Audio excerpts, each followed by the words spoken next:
I never meant it to happen. Not really. Well, yes. Yes, I wanted it. Really, really wanted it. I used to lie awake in the middle of the night holding on to Guy, enjoying the warmth of his body as I silently mouthed Simon's name with my lips, feeling such a lovely warmth deep down.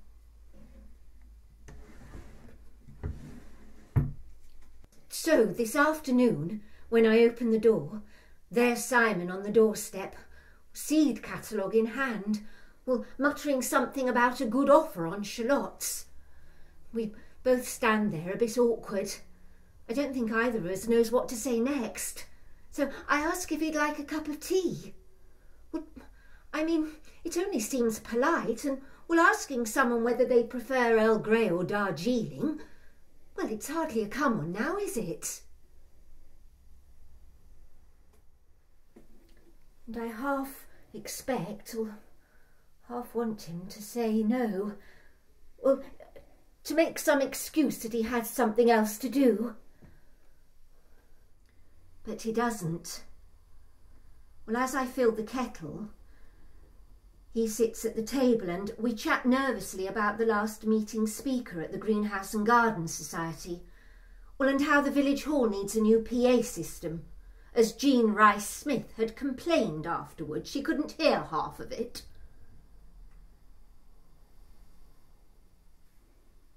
Perhaps it was my top. Well, I mean, it may have just gaped open a little as I leant forward and put Simon's cup on the table. Well, and again when I offered him a Jaffa cake from the biscuit tin. Or perhaps we were sitting next to each other at the kitchen table, when, well, quite innocently, Simon shuffles his chair towards mine, well, so that we can view the seed catalogue together. Well, I'm looking in the index, but of course I can't find what I'm looking for, because I don't want Simon to see me in my glasses, and all the gentians emerging into the geraniums and the giant yellow cowslips. Simon says he hopes he's not keeping me from anything important. I manage to croak, "No, of course not," even though I do have the deadline of a short story to finish for the afternoon tea companion. But it seems churlish to mention it. Her hand trembled as she turned the page, and in her next moment of consciousness, she felt his hands upon her cheeks as he turned her face towards him and pressed his lips tenderly upon hers. He says, "I won't if you don't want me to." But I don't reply because I do want him to. I want nothing else. It was strange at first, another man's touch after so long. You'd expect him, being a psychiatrist, to be able to read the signs or body language, that sort of thing. But it's clear he's not into mind games. Well, first and foremost, he's a man and going straight for what he wants.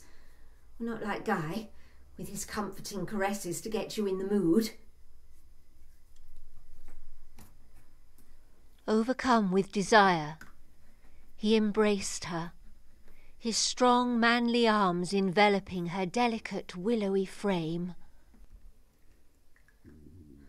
Well, as I tug and pull frantically at Simon's trousers, I notice my wedding ring, and I really try to think about Guy and, well, all those years of faithfulness and, well, and how he's always been there for me and how I might be throwing everything away.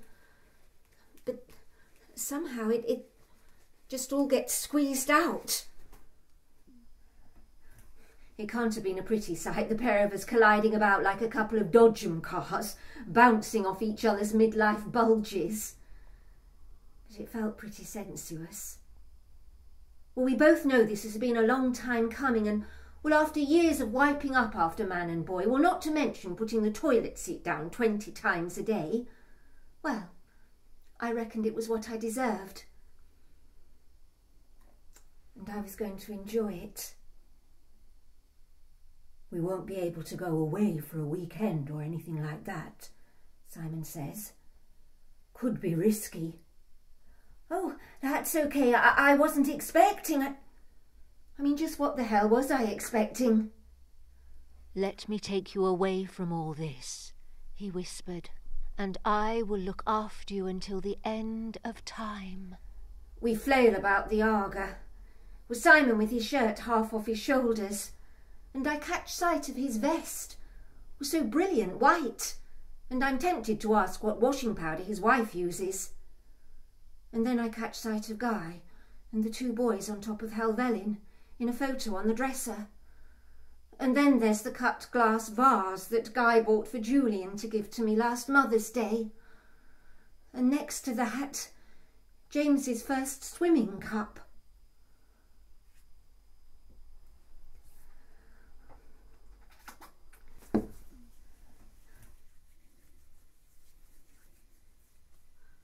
Suddenly I have an irrational fear that next door is standing on a 12-foot ladder looking over the hedge with a pair of binoculars.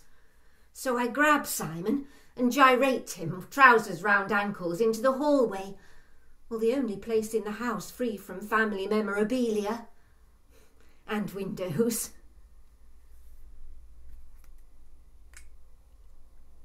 "I've wanted you for so long. You're my every waking thought. To love you is my destiny." Well, actually, Simon does say rather feverishly that he loves me, and then quickly mutters something about that what he really means is that he loves being with me. And when he wakes in the early hours of the morning, he thinks about me. And apparently it has well, you know, a certain effect on him. Well, I suppose I should feel flattered, but at that moment I didn't seem to have any effect on him. At least not down there, or not in the way that I affect Guy, anyway. And it looks and feels as if nothing short of attaching it to the national grid will manage to revive it.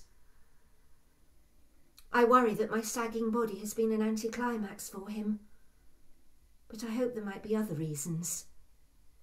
So I ask if he's feeling nervous. "Very," he replies. But somehow, his performance, it doesn't really matter because, well, for me, I've wanted him for so long that just being with him is enough. And when I look at Simon, there's such an excitement in his eyes.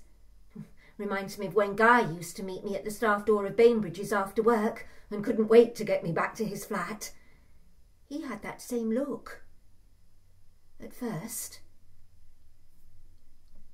Well, I might be 2 stones heavier and just had the mother of all periods, but here I am, over 30 years on, and I can still make someone look at me that way.